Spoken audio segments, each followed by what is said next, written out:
Hello, you beautiful people. This is Gary Horde, and this is the NWA, a podcast celebrating the past, present, future, history, legacy, and tradition of one of the greatest pro wrestling entities of all time. Talking about the National Wrestling Alliance, and this is a big day. I am sitting here across, but at a nice social distance from Mr. David LaGreca from Busted Open Radio. Hello, sir. Good, man. I'm good. I'm actually sitting back about 6 feet from my laptop, so you got nothing to worry about. That's perfect. We were talking right before this, like people. I taught Dave how to do his background there, and for the podcast listeners, this will make no sense, but yeah. And then I have a green screen that looked all fancy, and now I can't make it do anything. So this is actually perfect. We're both learning on the fly. I didn't know that you could change your background. I mean, I actually, for Busted Open, put like the LaGreca fatheads behind me and everything. And then you're like, hey, man, you could just like put up anything you want. So I actually have a shot of our 10-year anniversary party from last WrestleMania weekend up behind me. So nice. Brings back good memories, man. Good memories. It looks like you just carry a fan base with you wherever you go. Like they're just like following you around and just constantly have stalkers. That's the way it was before all this happened. They would just like follow me around. It was like a scene out of Rocky. Like everybody would be just behind me. But that's not the case now. So I just have a snapshot there. I gotcha. So Dave, I guess we're obviously here to talk about the NWA, but because I have you here and I have I'm almost ashamed to admit this, but over the last little while have just become a fan of what you do over on Busted Open. I was a late comer to the party, and so a lot of people that I would see actually at NWA events were huge fans of David LaGreca and Busted Open Radio. So I think the first way that I saw you was a fathead, like you were talking about that you had back there. A friend, I think a mutual friend of ours, George is his name, and he goes by WWE Front Row on Twitter, and he sat in front of me and he had the head, so he started describing it to me when I asked him. I was like, what's the deal with this head? And so anyway, it was just kind of interesting, and that started falling into what you do. And I just think it's so interesting, the show that you do, and it's really laid back and cool. And I'm just kind of curious about your story. And I know you probably told this like 100 times, so I won't bug you to like give me every little detail. But can you, like, how did you get into radio exactly? Like, what's kind of the background with that? Well, I actually took radio in college. I did college radio.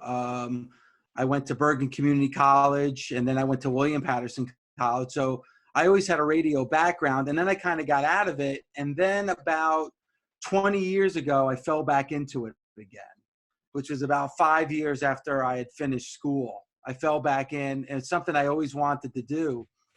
And I worked for the NFL at Sirius. I did sports talk radio at WFAN here in New York, ESPN radio here in New York. I worked for the National Hockey League for a while. And then I started working for the NFL channel on Sirius XM. I started that actually in June, it'll be 16 years. And working at Sirius XM, which is really like hardcore niche programming, I always kind of pitched a pro wrestling show. And I got the support of Steve Cohen, who was my boss, and Doug Mortman, who was my original broadcast partner on Busted Open. And they gave us the green light to do a show. It was 1 day a week for an hour. And then over time, and as the show got more popular, it just morphed into what you're seeing now, which is now 6 days a week, 3 hours a day, which is just crazy. But come the end of this month, it'll be 11 years that Busted Open's been on the air, which is amazing. Yeah, that's super crazy. And the thing is you have this amazing fan base. Like I've gotten added to the since I started doing the NWA podcast, like I said, people started telling me about you. They added me to like the Busted Open Discord, and there are hundreds of people on there just constantly talking about wrestling, and that's kind of neat. And it's just everywhere I go, people are huge fans of you. But so you said you pitched it. originally. So I assume you just grew up on wrestling your whole life, or how did you come I mean, about? I saw wrestling for the first time when I was 11 years old, and Gary, you'll appreciate this story. I'm a Jersey guy. I born and raised in New Jersey. I still live in New Jersey. Always have. Never left this state. But the first wrestling that I fell in love with when I was 11 was the NWA. A Nice. buddy of mine was watching Georgia Championship Wrestling on Saturday. I went to his house, and Tommy Wildfire Rich was on the TV. And from that moment on, I just became just a dedicated, hardcore pro wrestling fan. But my foundation and my love was always the National Wrestling Alliance. That was always my favorite.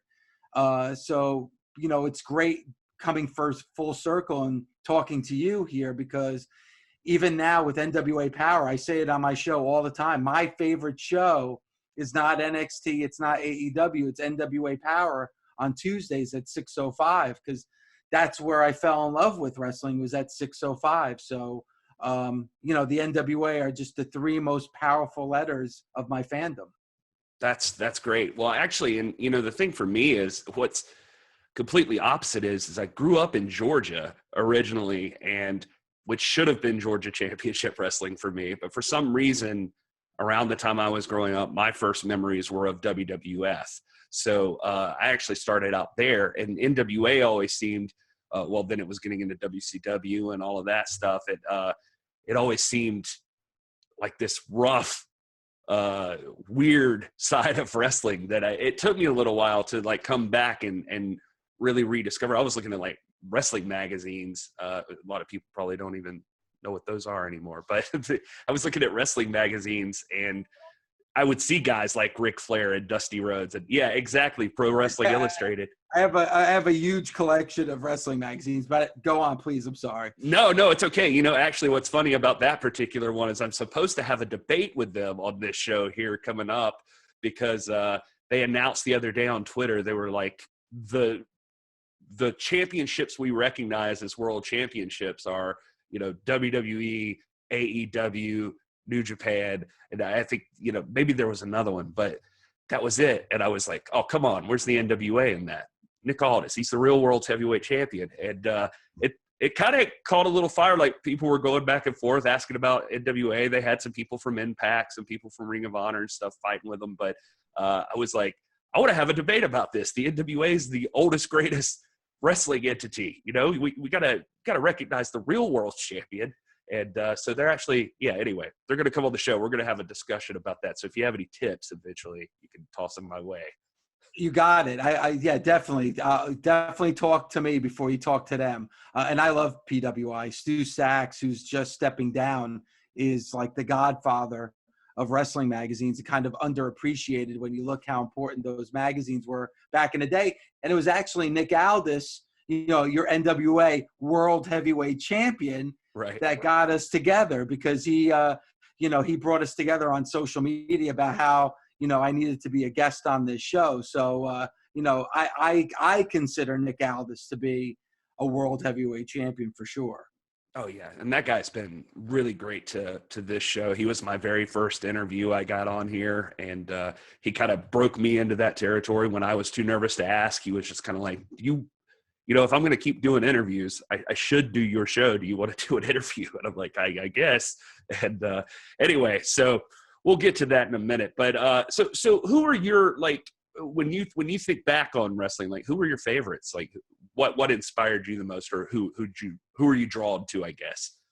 Well, like I said, the first wrestler I ever saw was Tommy Wildfire Rich. An interesting story, because you said that you fell in love with the WWF first. When I first saw wrestling, like I said, I was by my buddy's house.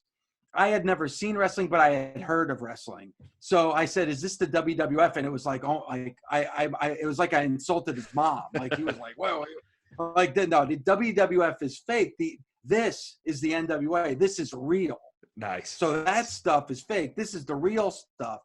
So for about a year, it was just all I watched was Georgia Championship Wrestling, until I started reading the wrestling magazines. And that's when I kind of discovered all the other different wrestling associations. But, my all-time favorite wrestler, without a doubt, it's not even close, is the Nature Boy Ric Flair. You know, he was the champion. He was the guy that held the 10 pounds of gold.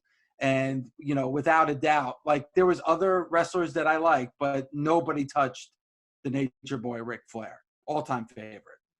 So when you talked about like the real side, like this is the NWA and WWF's fake. How did you end up coming down on that? Did you eventually start watching WWF and just accepting it, or have you always had like the, you know, because that's a big debate sometimes. Like if you get caught up online, like not necessarily like the overly real and overly fake, but some people, you know, like as times change, it gets a little more loosey goosey with like how things are portrayed, and some people are very, you know, still very particular about, if we're going to do this, let's suspend disbelief. Let's get into this. Yeah. So No, I mean, for me, it was the wrestling magazines. By looking at the wrestling magazines, I saw a picture of Jimmy Superfly Snuka on top of the cage against Bob Backlund. And I just saw that scene with Jimmy Snuka on top of the cage with the long hair and the blood flowing on his face. And I was just like, all right, I got to check this out. And, you know, and there were elements of the WWF at the time that for me were very real. You know, the feud with Sergeant Slaughter and the Iron Sheik. I mean, I don't know if you could still see it on YouTube. Like they're battling backstage, and Chief Jay Strongbow and Vince McMahon are trying to break them up, and they're dropping F-bombs. And I was like, whoa. Like this looks real to me. You know, when Roddy Piper hit Jimmy Snuka with the coconut on Piper's Pit, like that looked real to me. So it was always like, especially back then when the perception was everything you see is real. It wasn't until later when the WWF became really over the top cartoonish that it was always that battle of, all right, what's real, what's not. All right, this may be fake, but what I just saw there was real. So that was always kind of like the fun and the magic of pro wrestling back in, you know, the early 80s before, you know, that boom of Hulk Hogan. one of the cool things about what you do is with folks like Mark Henry and Bully Ray. I mean, how does you guys seem to blur the lines? You play a little bit about what's going on, like story-wise and all of that, but you also, I like the style of how you guys talk about it. But how does that play with those guys? Like or I guess I'm trying to think of the best way to ask this, but like, how did they get brought into that world of talking to you about it? Like Bully always struck me as very serious. Like he would not goof off about what he does. You know what I mean? Yeah. And I think that's the fun of Busted Open is you're seeing a different side of these guys. You know, Mark Henry was our first ever guest on Busted Open, and because of that, he listened and he became a fan. And you know, we actually sat down, him and I, just before WrestleMania 32 in Texas. And you know, this is something he always wanted to do. He wanted to do radio. So I said to him, I said, hey, when you finally retire and you say goodbye, call me, because I would really love you to be a part of this show. And he was into it. And, you know, and you could tell with Mark sometimes is that, you know, he'll talk about behind the scenes. The curtain's definitely been peeled back, but he has probably a rougher time than anybody about, you know, he still likes to keep that facade up of what is going on. There's still that part of the performer in him. Bully became a part of the show. He was a frequent guest on the show, always respected it. And him and I had an argument about Okada and Kenny Omega from Wrestle Kingdom. And I was talking to him and I was like, you know what? This would be a really good argument on air. And then that just morphed into a conversation about, hey, did you ever think about being a radio host? And that's how you got Bully. And Tommy is somebody who is always kind of involved with SiriusXM, because he dealt a lot with our fantasy football and baseball channels on Sirius. So it was an easy transition for him. But, you know, to answer your question, I think that was the toughest thing, is them battling being an athlete and being a pro wrestler and then being a radio personality. And, you know, when it comes to wrestling, because like I mentioned earlier, I worked with the NFL, that's a tougher transition. A lot of football players say, this is easy. I could just talk football. I know football. And then they go on there and they find out how difficult it really is. When it comes to wrestlers, you know this, Gary, their personalities already. Their personalities before they even turn on a microphone. They know how to do this. So it's a much easier transition for them than it is for anybody else. And Gary, Tommy, Mark, and Bully, they're even more than just wrestlers. They're fans. So it's easy for them to talk about being the wrestler, but also the fans' perspective. And that's what's great about Busted Open is I'm the fan. I'm not Dave Meltzer. No disrespect to a Dave Meltzer, but I'm not that guy. I'm not coming on the air to give a star rating on a match. I'm giving the fans' perspective. I'm just like you, Gary, and I'm just like the guy down the street that's watching Raw on a Monday night. I don't want to lose that perspective. I'm the Uber fan. It's Mark and Bully and Tommy that give you the wrestler's perspective, and I think that's a really good combination for on air. Yeah, I like it. I just I think with my Bully thing, just real quick, the first time I ever saw him was or I saw him in person. I met him, and it was because I happened to land in the same airport that he was in, and it was in like Evansville, Indiana. And him and Devon were there. They were sitting in a bar, and the Undertaker was there. And so, actually Tommy Dreamer, now that I say it, it was like Shelton Benjamin. Anyway, they're all sitting in this circle, like just hanging out. I freaked out, so I kind of fanboyed about it. But I walked in, and all I had was this little sketchbook that I had, and I just wanted to ask him for an autograph, right? So I sat down with them. I walked up and I was like, hey, can I get an autograph from you guys? And Bully just had this like death glare. and I was like kind of shaken. And I was like, I don't know. Oh God, what do I do here? But anyway, he's like, yeah, give me the book, And so like he took it and he signed it and he started passing it around. So everybody's passing it around this circle. And I sit down in a chair right there with him. And I'm just sitting there like all giddy.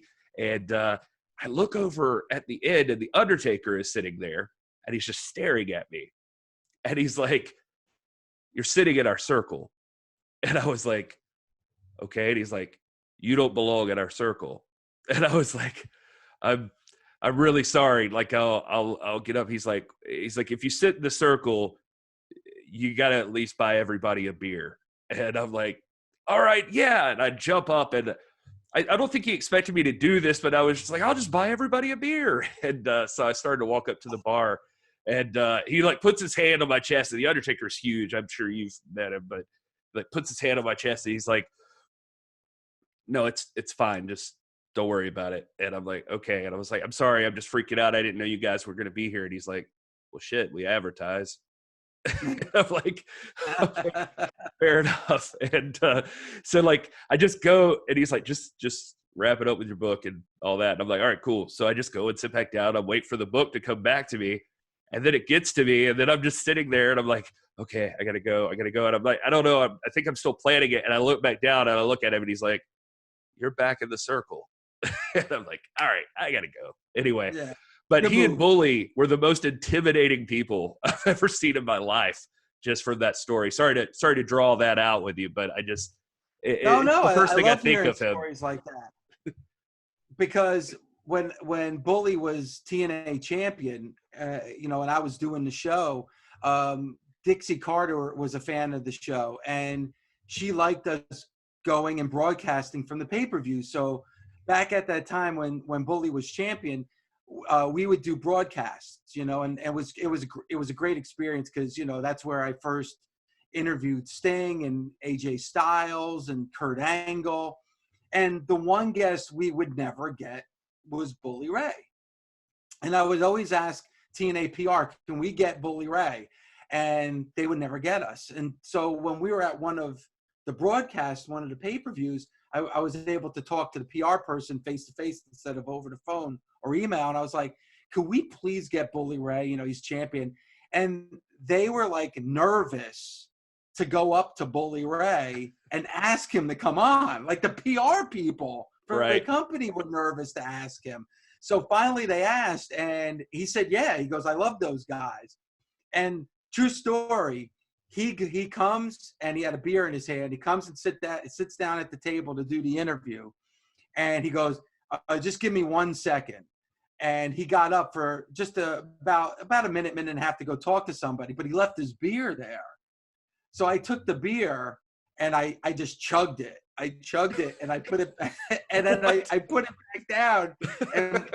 And Doug Mortman, who's my broadcast partner, he was like, "What are you doing?" I go, "Well, I figured this is a good way to break the ice." You know, I mean, either he's going to laugh or he's going to storm off. He's a very big man, Dave.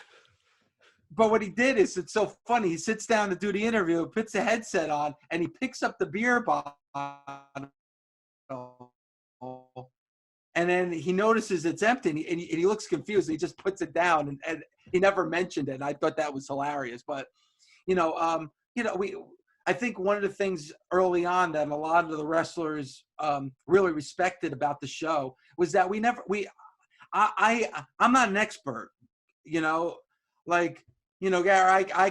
I love wrestling. I love talking about wrestling, but I've never stepped between those ropes and wrestled. So I've always had the utmost respect. You'll never hear me completely kill anybody because they're doing something I could only dream about doing. So I think because we've always had the respect. Now, I'll be critical. If I don't like something, I'll be critical of something, but I will never absolutely bash something because, especially somebody's performance, because that's something I can't do. And I think that respect, I think the wrestlers themselves respect that. So I think that's why we've always been able to get guests and get the respect of people. So that's something that I've always been proud of.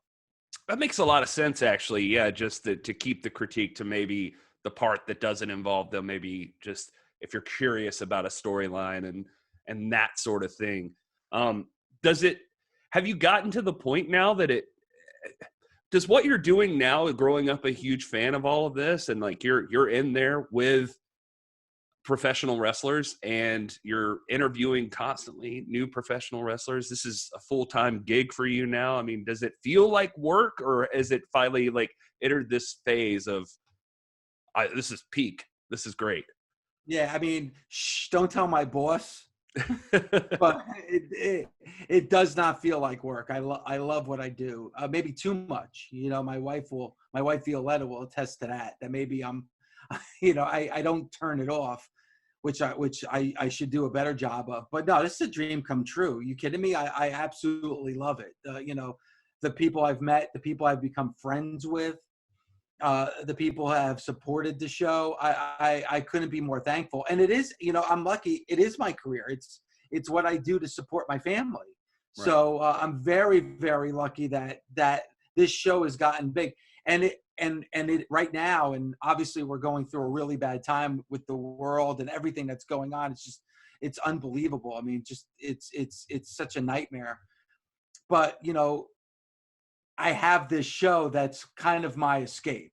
Turning on the microphone, talking to you, talking every day has been my escape. And hearing other fans say it's been their escape, like that, turning on, Sirius XM or, seeing our podcast and seeing our videos, like that's been an escape for them. So like that means the world to me. So that's I never lose sight of that. The fans always come first, and to be able to hear during this tough time that's an escape for them, that means a lot to me. But it is definitely a dream come true. When I started this show, I never would have imagined in my wildest dreams that it would have gotten this big, to the point that it's the #1 rated sports talk show on Sirius XM.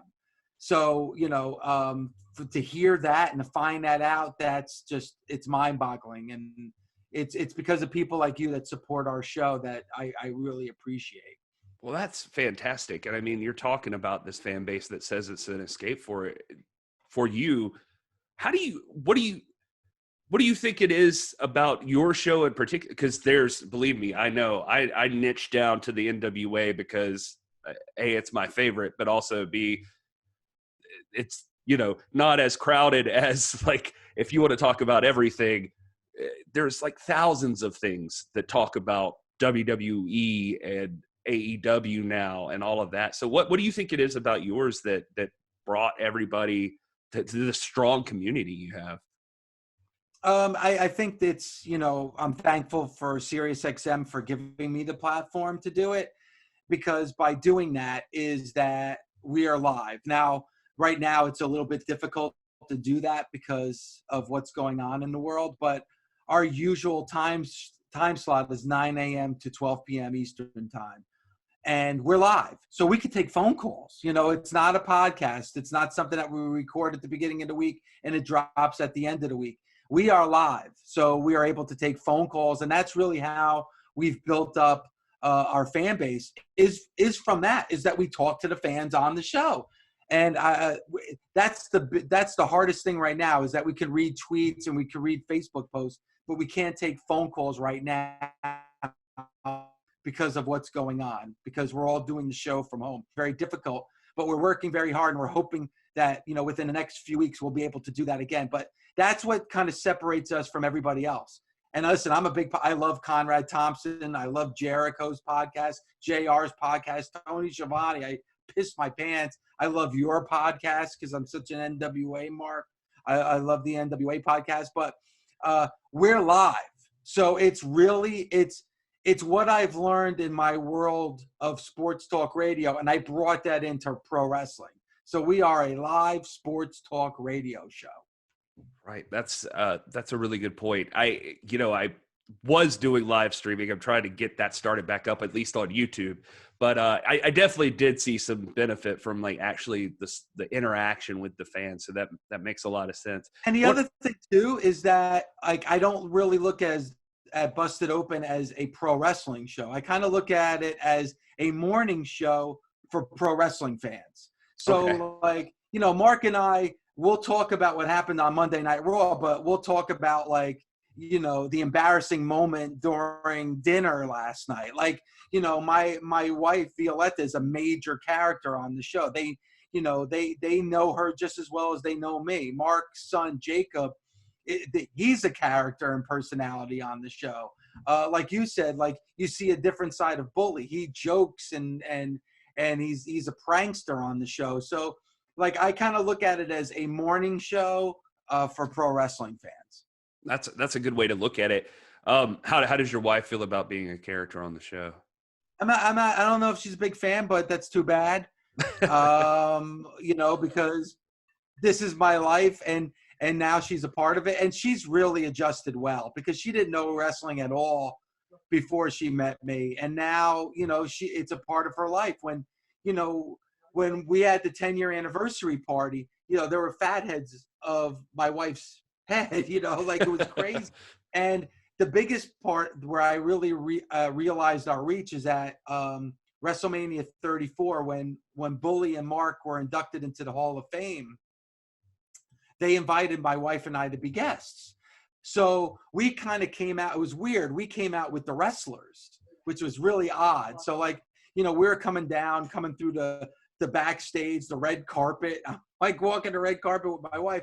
And then when we went into the arena, there were chants of Violetta in the arena.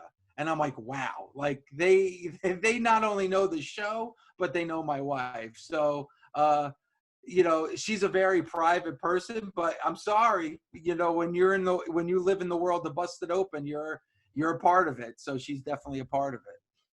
That's amazing that she's kind of had to learn to accept it. I want to circle back to something. I swear we're going to talk about the NWA, but I'm just so interested in this stuff too. You mentioned earlier, to circle back, you mentioned your wife talking about you don't turn it off, or you have trouble turning it off. I imagine with your show, you have to watch everything, or it feels like you have to watch everything. Is that, I know we already talked about, it doesn't feel like work, but does that feel like a struggle sometimes, having to keep up with everything that's going on? Yeah, I mean, the biggest struggle I'll say is 3-hour Raw on a Monday. Not gonna lie, that can be a struggle sometimes. I love Tuesdays. I love NWA. I love Impact. I would be watching that if it wasn't for Busted Open. Wednesdays, AEW and NXT make it easy. SmackDown sometimes could be a little rough. But that's what the weekend is for. I could watch it on the DVR, MLW, I championship wrestling from Hollywood. I watch all that stuff. So it's not as difficult as you think because Okay. of DVR, but you know, Mondays, Tuesdays, and Wednesdays, I'm in front of my TV watching that live. So, but that's fine with me because I probably would be doing it even if it wasn't for Busted Open. Gotcha. So, what do you think it is about NWA that brought you back in? You mentioned it being your favorite show and that sort of thing. I know you said, obviously, you grew up on it, Wildfire Tommy Rich, which, by the way, I wanted to say earlier, is a name I see all over the place. Like, people in the Facebook groups, I'll, like, go check those out for NWA and stuff when I'm trying to push out an interview I did or something. And people just constantly talk about Wildfire Tommy Rich. That guy is super over with everybody still to this day, and nobody's doing anything about it. Yeah, 81, 81, 82, 83. He was, without a doubt, the face of Georgia Championship Wrestling. And Georgia Championship Wrestling was, you know, that national show before the WWF went national in 1984, you know, because even though it was a regional promotion, it was on TBS, which was on cable TV. So it was all over the country. So, you know, in that era, in the early 80s, you know, Tommy Wildfire Rich was probably the most popular wrestler in the country. Right. So, sorry, I went off on a tangent there, but what do you think it is about the NWA that really brings you back? Is it just that it feels like what you started off with? Well, you have that foundation of the feel of what I grew up with. But then also what really drew me to the NWA is Dave Lagana's 10 Pounds of Gold series. Right. Like, that series was so well done. And, you know, that's before Nick Aldis. That's when Tim Storm was your champion. And those features that he did were amazing. And for me, and listen, like, I've been lucky, you know, I've been on the WWE network. You know, I've you know, had the chance to be a part of a lot of different organizations and a lot of different shows. The biggest thrill for me was being a part of some of those 10 Pounds of Golds because it had that brand behind it, the NWA. So, like, it was more important for me to be on a 10 Pounds of Gold than on a video or a series on the WWE network. I didn't grow up being a fan of the WWF. I grew up being a fan of the NWA. So it was very important to me that Busted Open was a part of this resurgence of the NWA. A lot of people didn't believe in Dave Lagana. A lot of people didn't believe in Billy Corgan. I love the fact that they were trying to do something with a brand that was as prestigious as the NWA, but was dormant.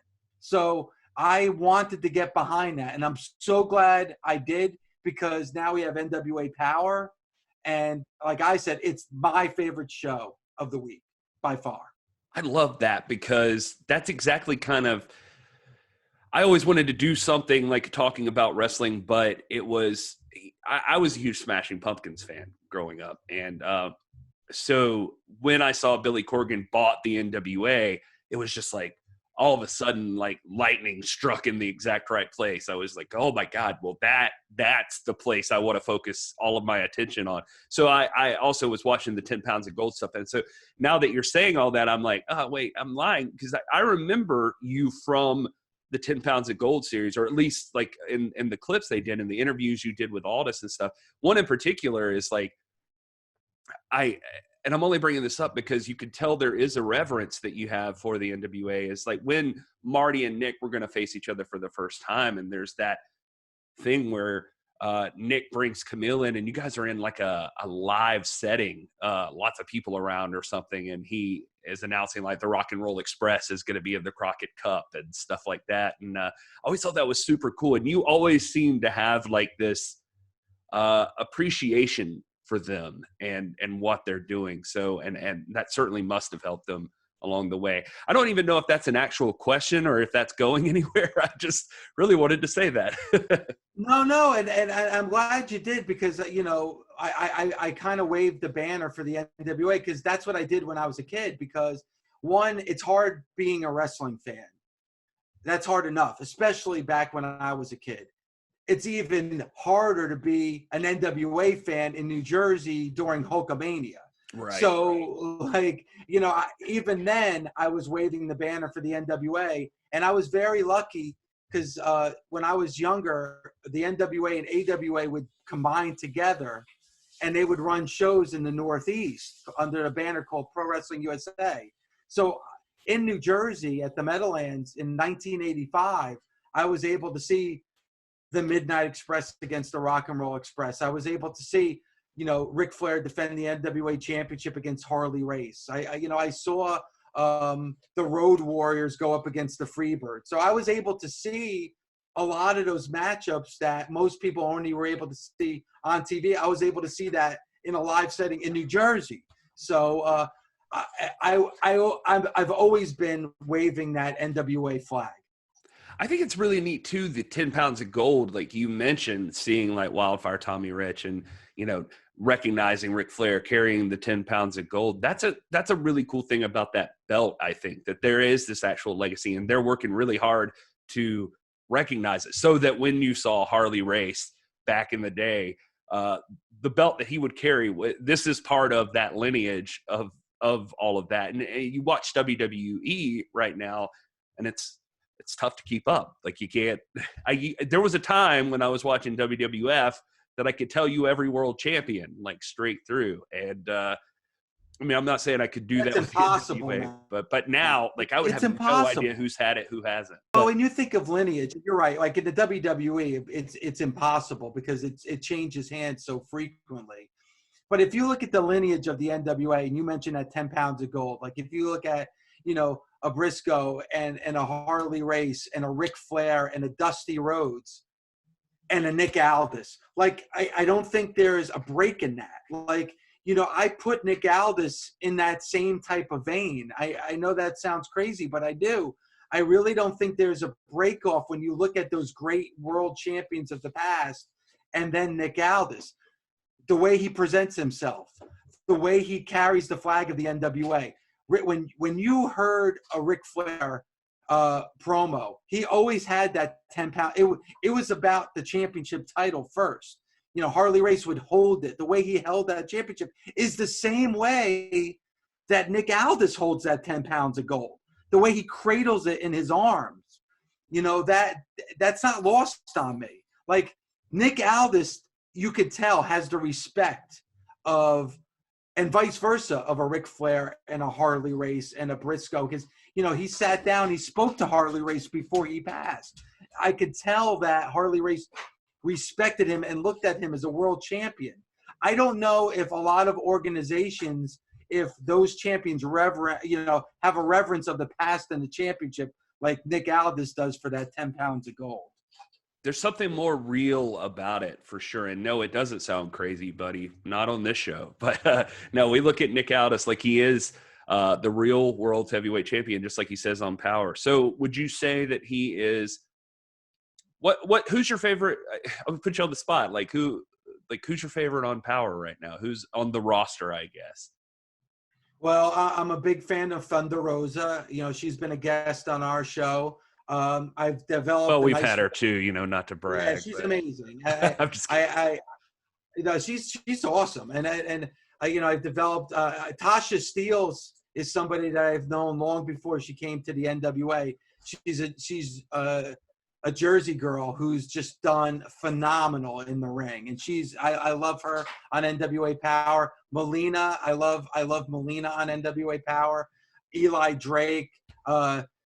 James Storm is a great guy, and a great representation of the NWA as well.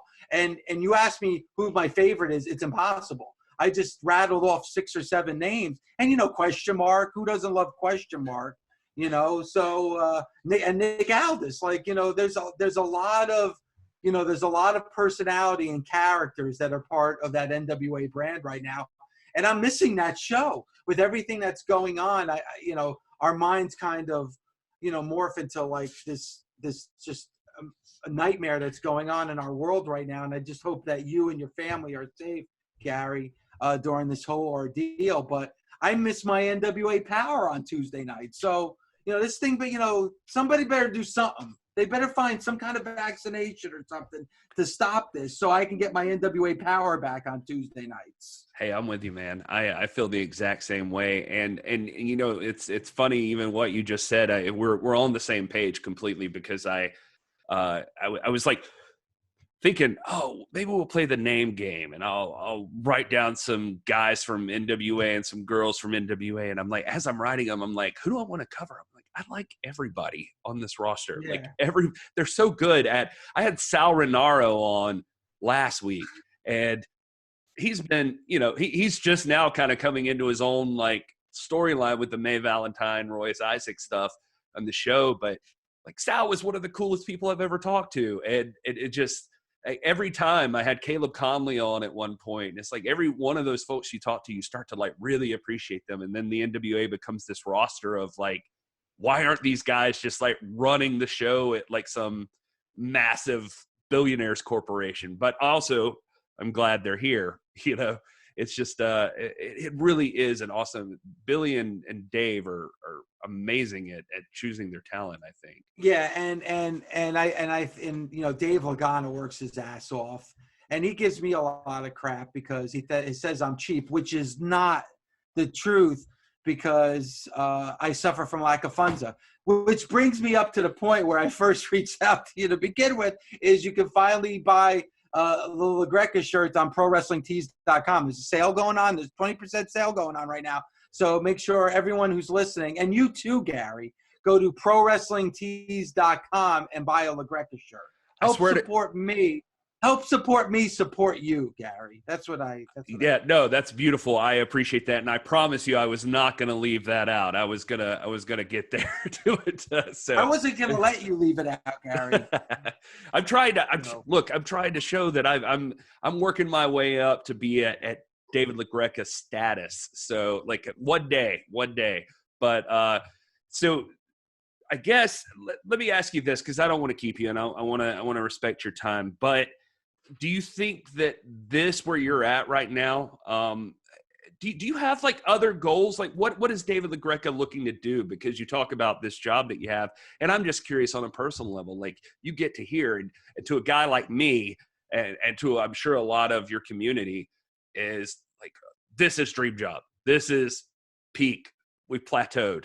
Like what are you like thinking, like as far as what is your goal for the show and everything else? You know, expand the brand of the show, expand the Busted Open brand, expand my brand, Dave LaGreca.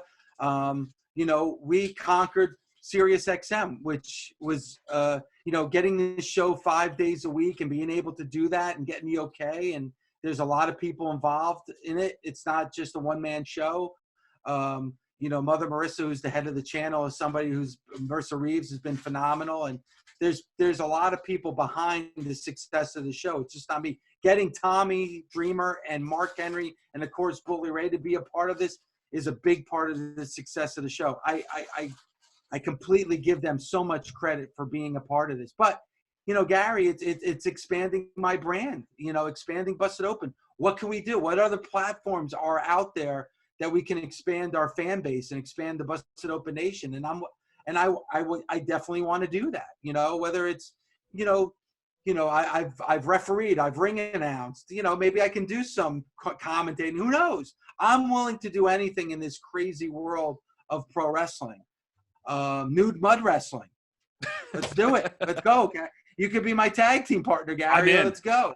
All right. Yeah, let's do it. You know, I'm willing to do everything and anything to see this show reach heights, because I never thought we would get this big. So to me, the sky's the limit.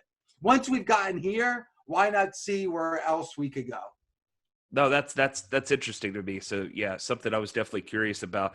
All right, one last question, and then I promise I'll shut up and let you go. But obviously, I can't bring you on here doing what I do and having the man on the show without asking, what would you say to somebody like me as far as interview tips, like keys to look for, like when you're trying to build a brand like you have done, and just like speaking to these people that we almost idolize, I guess, as far as all of that goes.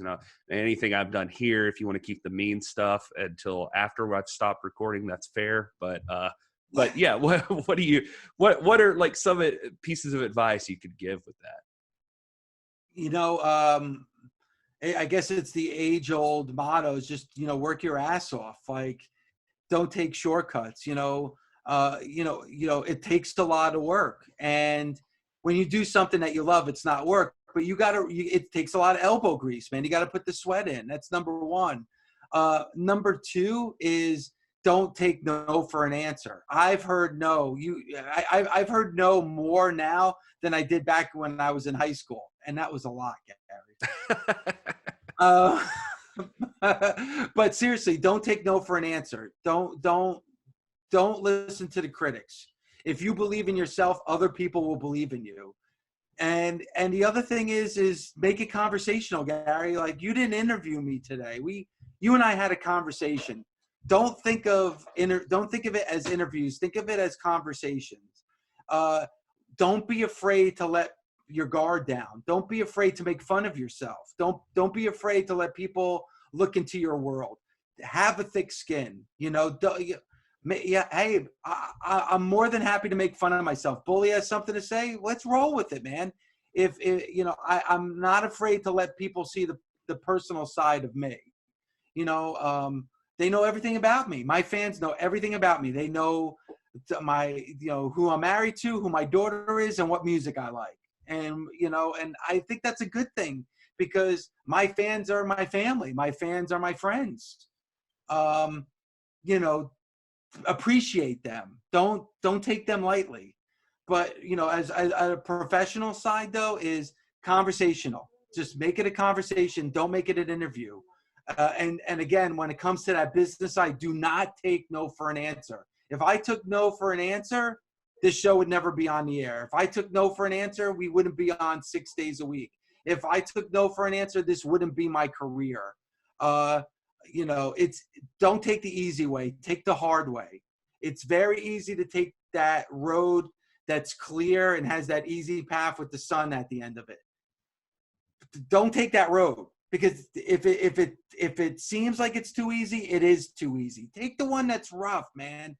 Fuck it, dude. Like, if you have a dream, grab it and go for it. And I'm telling you right now, Gary, it's worth it. It's worth to take the rough road, because at the end of that road is your dream. Your dream is at the end of that road. So if you believe in it, other people will believe in you. So take it and do it, and do what your heart tells you to do, not your brain. Well, my wife's going to freak out when I just bust out of here. Like, I'm going out there. I'm going to do this. That's right. And you know what? You're on quarantine. If your wife doesn't believe in you, take her to the curb, Gary. There's so many women that would be lucky to be with you. So if she doesn't believe in you, believe in yourself. Well, I'm just going to keep this recording to play for myself every morning now. So that's just what I'm going to do. I don't know. Like, I'm inspired to just bust out the door. My wife's going to be like, it's quarantine. You can't go out there. Just stay inside. Now, if I could just motivate my kids like I motivate you, Gary, I'd be a happy father. Well, I say good luck with that. I think they're pre-programmed to just not want to hear what you have to say. I think that's just part of the job. But Dave, thank you again so much for doing this, man. By the way, don't leave your wife. I'm sure your wife's a wonderful woman. Don't she is wonderful. And stay with your wife. You're in good hands. Yeah, she's great, and I'm sure that it's not an option for me anyway. So no, but Dave, I guess I would be remiss if I didn't tell everybody. Well, tell people where they can find you. I can't imagine that anybody is listening to this that doesn't know who the hell you are. But plug your social media and stuff like that if you don't mind. Yeah, please. Where you can listen to Busted Open on SiriusXM Monday through Saturday. On channel 156, SiriusXM Fight Nation. You could subscribe to the Busted Open podcast. It's free. It's available on Pandora and Apple Podcasts. There's some exclusive content that's not available on the show that you can get on the podcast. So even if you listen to the show and subscribe to Sirius, definitely subscribe to the podcast. You can follow me at David LaGreca1. That's at David LaGreca1. And you can follow also at Busted Open Radio.